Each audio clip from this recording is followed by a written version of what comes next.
Bonjour. Mishko Pagnan Quainadishna Kas Mangdo Dem. Hi, everybody. My name is Sandy Boucher. I'm Red Thunderbolt Woman of the Loon Clan and a proud member of Seine River First Nation in Northern Ontario. And I'm here today with yet another episode of Surviving Isolation. We are on episode 16. I know, hard to believe. And I am super excited to do today's show because today is the big reveal. This is all about the goals I set back in March and my crazy fitness routine. I want to give you an update on how that's working for me. But first off, a huge shout out, and a big welcome to all of my viewers and listeners, to all of you listening to a podcast on Sandy Boucher, the podcast. If you're watching this on YouTube, welcome. And of course, to all my amazing viewers on Shaw's Spotlight, I love being back in your home, so thank you for joining me today. Now, as always, we have our intro to do. We have to do our stats. So it was March 11th, way back in March, when the World Health Organization first declared the pandemic and our lives changed 114 days ago. I can't even comprehend that, except that I lived it, as have you. My life changed on March 14th. Up until then, it really was the norm. But that's when I went into isolation and there were no more public events. That's 111 days ago. And Ontario first declared the state of emergency on March 17th, which is 108 days ago. So as always at this point, I'm asking, how are you doing? Mental health check-in time. On a scale of 1 to 10, how are you doing? And I hope you have adjusted. I hope you found some sanity in the midst of insanity. I hope you've settled into some kind of new routine that works for you.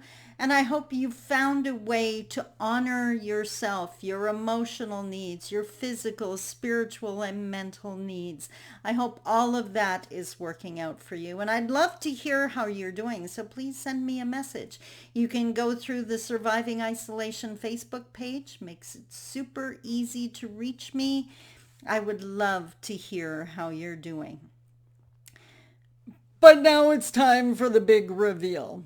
So first off, we're going to look at my goals. And if you watched past episodes, and they're all there on the Surviving Isolation Facebook page and on my YouTube channel, just Google or just throw Sandy Boucher into YouTube and you'll find my channel. So back in March, all of this started for me. When was it? March 14th. So March 22nd, I could already see the writing on the wall. And I knew if I didn't get on top of this, then I was not going to be thrilled with myself by the time we came out of isolation. If I didn't consciously choose to stay on top of my life, how I spent my day, and my health, that I was going to have to deal with this. That, as I've said 100 times, this wasn't a mulligan. We weren't going to get to spend this time and do it over. I was going to be older by the end of this, and I decided that there were certain things I wanted to do. So on March 22nd, I wrote this little declaration to myself, and I just figured it out today. That's 103 days ago that I committed to this, and I posted it on Facebook. I made it a public declaration. I wrote, I'm coming out of this wiser, stronger, healthier, and happier. And I signed it. So again, wiser, stronger, healthier, happier. So today, for the first part of this show, I took a second this morning and I thought, how you doing? I was asking myself, how am I doing with these goals? Well, as far as wiser is concerned, and I meant by that I wanted to have learnt during this stage. I wanted to add to my skill set. So I completed an online training course that I had been taking, so I took the time and finished that. In this time period, the 111 days, I think it was, I have read 5 books, all either on personal development or business related. And since my business is a lot personal development, totally related. I have definitely upped my technical game as far as creating not only videos, but video courses, which is something I never did before, and I now do on a regular basis. And I can honestly say I know me better, that I've done a lot of time, a lot of self-reflection, really upped my self-awareness game, and that's always a positive as far as I'm concerned. So I'm going to say definitely 9 out of 10, I'm wiser. Why not 10 out of 10? Because I could always do more. Maybe by the end I'll give myself a 10. The next one, stronger. Well, I just got my hair cut and it's driving me nuts. So sorry if I keep doing that. I am way more resilient than I ever realized. To have my business disintegrate in front of my eyes and be able to regroup and pivot and bring it back to life even stronger than before, that's resilience. I am emotionally more resilient than I thought. I allowed myself my time to cry. I allowed myself the time to grieve when I was missing my grandchildren and my friends. And I own that. I didn't beat myself up for it. So I am way, way stronger in those areas. I am most definitely physically stronger, and we'll touch on that when we get to the health goals. And I'm financially stronger, which was a total surprise to me. And that's because of the restructuring I've done in my business. And even my business is now more resilient. And that is never a bad thing. Now for the big one. So for those of you who have not watched past episodes, just a little bit of an update. It would have been back in May that I was cruising on YouTube and I saw the video about Jessica Simpson and how I think she just had her 3rd child, but she is rocking her physical body. She's in amazing shape. And in the video, and you can Google it, you can find it, they spoke to her trainer and they had 3 different, well, they asked him what was the top 3 things he would recommend. And one of them was get more sleep. And I know I've been conscious of not oversleeping, but making sure that I get enough sleep. I've always been someone who religiously gets 7 hours a night. I can't do my life if I don't do that. I'm way too emotional. I don't have coping skills if I don't get a good night's sleep. So I stayed on top of that. But he also said that 10,000 steps a day, minimum, that you have to do. And I thought that was interesting. I like those concrete goals, something I can aim for. Don't just tell me to walk more. Give me a number. So honestly, at that time, there were days I was doing under 1,000.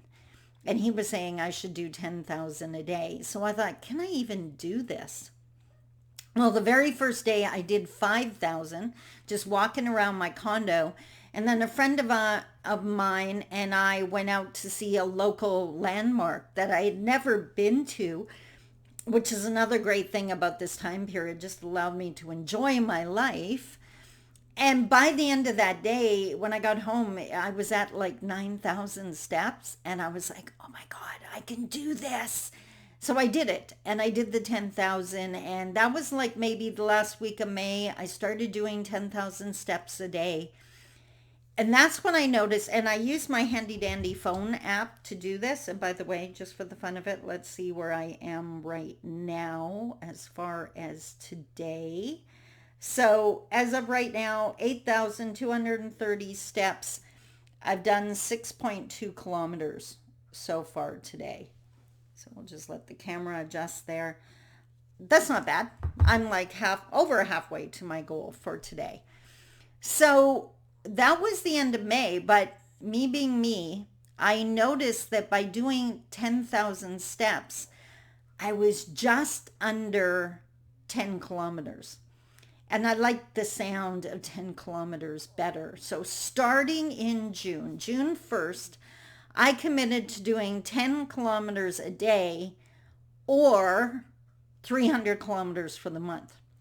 Because I knew there was going to be some days that I would just be so busy that I couldn't do the 10K. But as long as A, I tried to, and B, I could make it up the day before, or the day after, then I was okay with it. So I did it. I did the 300 kilometers in the month. And the other thing I did, because I thought, what's this going to do? Like, I wonder what kind of effect it's going to have on me. I've never attempted a goal like that before. So what is this going to do? So on June 3rd, I took my measurements. I sat down and I measured, took all my basic measurements, and no, I'm not going to tell you what my measurements are because that's just TMI. You don't need to know that. But I took my measurements on June 3rd, and then today, July 3rd, I took them again. And what I am going to share with you is the change, the difference.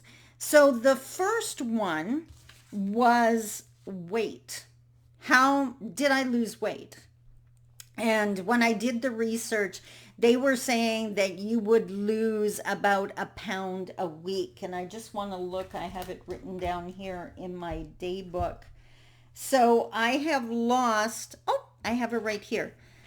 I have lost as solid, not debatable, 2.2 pounds.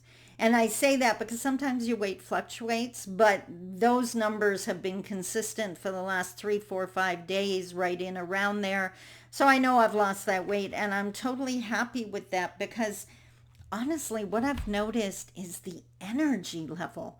Like on my day, I just have energy way longer. I used to run out of energy at like 4 or 5 o'clock.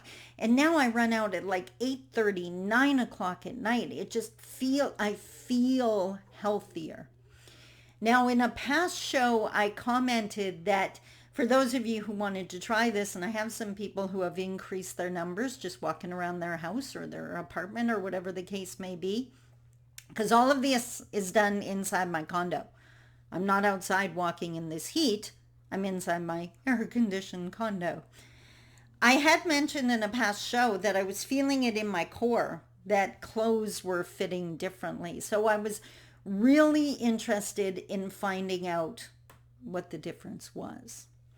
So the next measurement I took, standard chest bust measurement. So I have actually lost an inch in my chest area. And for the guys watching this, I just need you to cover your ears for a second.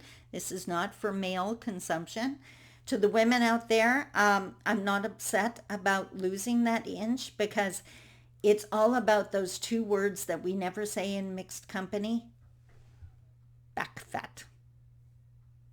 Yucky words. But so I am totally cool with losing this inch. Okay, guys, you can take your hands back off your ears now. This is the one I love. The next measurement I took was my waist. In the 1 month that I've been doing this, I have taken off a complete 2 inches off of my waist size. I love it. Absolutely love it. And the next one, my hip size, my apple bottom, as my dad would say, stayed the same. But I can feel the muscles in my legs and the whole 9 yards. So there you have it. Down 2.2 pounds, an inch lost in the chest area, and a 2 inches off my waist.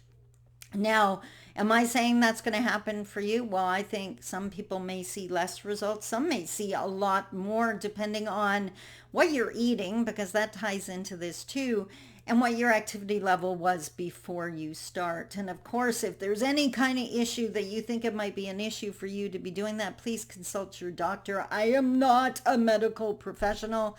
I just like the idea of walking. I find it very de-stressing, and I like the fact that my body was doing this anyways. There's never a day that I'm not walking. I just get to decide how much. So there you have it. That is the big reveal. And a lot of people have asked me if I'm going to continue. if I'm going to continue doing the 10 kilometers a day. And I think the answer to that is duh. Like, absolutely. I'm, as you saw, I've done 6 kilometers so far today. There is no way I'm stopping this now. I am dying to see what my results are going to be at when we go into August, I guess, August 3rd. And I will reveal those in future episodes. So at this point in time, I'm really super curious. What are you working on? I know some people are taking online courses. Some people are getting around to actually practicing and playing the guitar, something they've always wanted to do. It's been sitting in the corner for years and they never got to it. Some are really getting into their cooking. That is never going to be me, but if it's you, awesome. The gardens I'm seeing, the pictures of, and you know what, guys, feel free to share that in the Surviving Isolation Facebook group. Show me the pictures of something like if you're baking or you're gardening or whatever it is. If you're going for a walk, photography is another one. I'm seeing the most amazing pictures online and I absolutely love it. Whatever it is, I pray you found a way to enjoy this time because, guys, like I said earlier, we only get to do it once and life is too short not to enjoy. We can sit there on any given day and list off all the people we can't see and all the things we can't do, and that'll just put us in a horrible, dark place. Please don't do that to yourself. Focus on what you can do. You can move your body. You can choose to eat something healthier. You can choose to get up and move. You can choose to reach out to a friend online or give them a call. You can choose to read something, whether it's online or an actual fact. You have so many choices. And I hope for your sake, you're making some amazing ones. And like I said, I want to hear about it. So you can send me an email or just post it on the Surviving Isolation Facebook page, whichever one works for you. I know as soon as I'm done preparing this video, I'm going to go do my steps because I love that I've found a way yet again to honor me. Until next episode, I hope you absolutely enjoyed that. Please take care of you. I'm thinking there's a whole bunch of ways that we can find to survive isolation. Until next week, I love you. Talk to you soon. Bye-bye.